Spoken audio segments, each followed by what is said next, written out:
দাঁড়াও একটু ছবি তুলল ওই পিছে আবার কাপেল দূর তুলমুই না হ্যাঁ বইয়া ছবি তোলার কোনো পুঁজি খুঁজে পাই না, শেষ মাস বাসের লাগাইয়ে ঠেকছি। বরিশালের অনেকেই জানে না যে বরিশালে এত সুন্দর একটা জায়গা আছে। আজকে অনেক সুন্দর একটা জায়গায় যাইতে আসি, যেখানে থাকার কথা 10টা অথচ বাসা দিয়ে বেরিয়ে হয়েছি 12টা। অটোওয়ালা কাকায় মেইন রোড রাইকে কোন গোজার মধ্যে যেন নেতে আছে, এখান দিয়ে গেলে বলে জলদি যাওয়া যায়। অবশ্যই এখান দিয়ে যাইয়া ভালোই লাগছে, একেবারে গ্রামীণ পরিবেশের মধ্যে দাইছি, খাল বিল বাগান অনেক কিছুই দেখতে পারছি। এই যে আইয়া পড়ছি, ইনি কিন্তু বসন্তের সাজছে আর একজন সাজছে বস। সারাদিনই দুইটা এমন ঠন্ডা ঠন্ডি কথা থাই, এগুলো লাগে আসতে অনেক দেরি হয়েছে। ও লাল টুকটুকি শাড়ি পরে কোথায় আইছি সেইটাই তো বলি। ওই যে দেখো বিশাল বড় বাগান, বাগানের ফুলগুলো সব সূর্যের দিকে ফুটে রয়েছে, দেখে আর দৌড় না দিয়ে পারলাম না। ফুলের বাগান দেখলে একটা অন্যরকম এক্সাইটমেন্ট কাজ করে। আমাকে বরিশালে সূর্যমুখী ফুলের বাগান খুবই কম পাওয়া যায়, অন্যান্য জায়গার তুলনায় তেমন বেশি একটা চাষ করতে দেখি না। আমি তো এই জায়গায় বসে একটা পিক স্টোরি দেওয়ার পর আমারে সবাই জ্বালাই লইছে। সবার কোশ্চেন একটাই, জায়গাটা কোথায়, জায়গাটা কোথায় সেইটা বড় কথা না, আমি এই জায়গায় আইসেই বা কি করতে আসি, খালি আটতেই আসি।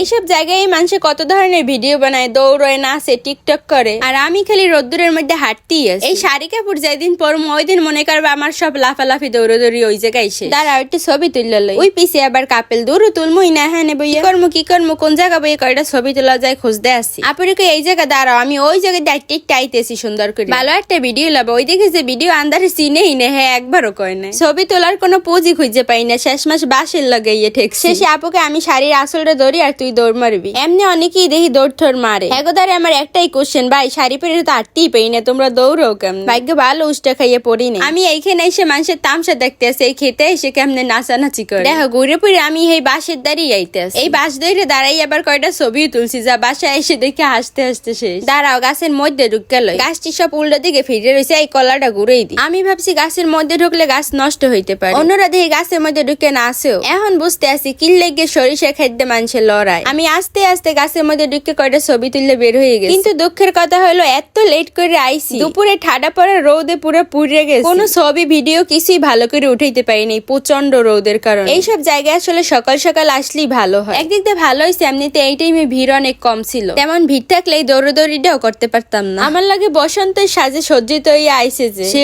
ওই যে রাগই দাঁড়াই রয়েছে, শাড়ি পরার সময় লাফাই লেফাই পরে পরি আর হাঁটতে পারে না আমার মতো, এই জন্য হাঁটাহাঁটি না করে রাগ করে দাঁড়াই রয়েছে। পুরো ক্ষেতটাই তোমার সাথে মিল্লা গেছে। আমি কই এত সুন্দর সাজুগুজু করে কেউ রাগ করে না? ফুলের কাছে যাই, ফুল দেখতে আইসি, সেই ফুলের কাছে না যাই ওই দূরে দাঁড়াই রয়েছে। ওই কিরে মধু নিতে আছে, এই ফুলের মধ্যে হয়েছে আসল মধু।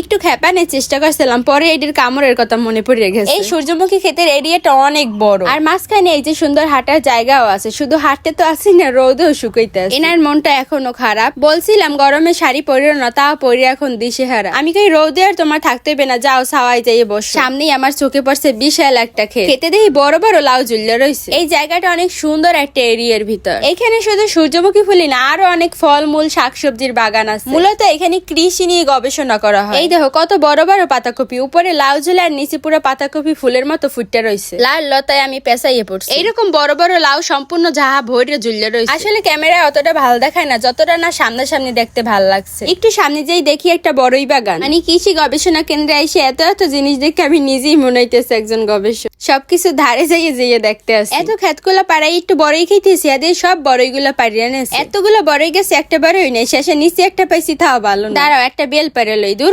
লাগরি পাই না। বেল গাছে বেল ভর, আমি বেলতলায় আইসি একটু বাতাস খাই। এইখানের পরিবেশটা এত সুন্দর আর মনোমুগ্ধকর। বরিশালের অনেকেই জানে না যে বরিশালে এত সুন্দর একটা জায়গা আছে। গরমে আমার অবস্থা পুরো 12টা বাজে গেছে, তারপরও এই জায়গার এই বিশাল এরিয়া আমি না ঘুরে যাবো না, কারণ এই জায়গাটা আমার এত ভাল লাগছে। এখানে আসছি যখন, এখানে সবকিছু তোমাকে ঘুরে দেখাবো। ওই যে দেখো আমার পিছনে কিন্তু পানির ভিতরেও গাছ লাগাইছে। এখানে আসার কিন্তু সবাই সুযোগ পায় না, মানে এটা সবার জন্য উন্মুক্ত না। যেহেতু এটা একটা গবেষণা কেন্দ্র, তো সবার জন্য উন্মুক্ত থাকবে না, এটাই স্বাভাবিক। আরে টেনশন মাতলো, আমি যখন এই জায়গায় ঢুকছি অবশ্যই সম্পূর্ণ জায়গাটা তোমাদের ঘুরে দেখাবো। হাত লড়াই কি কইতেছিলাম নিজেই জানি না। এই যে এই একটা কিন্তু সূর্যমুখী বাগান। পরের ভিডিওতে তোমাদের নারিকেল বাগান সহ আরো অনেক কিছুর বাগান দেখা মনে। বাই বাই, আল্লাহ হাফেজ।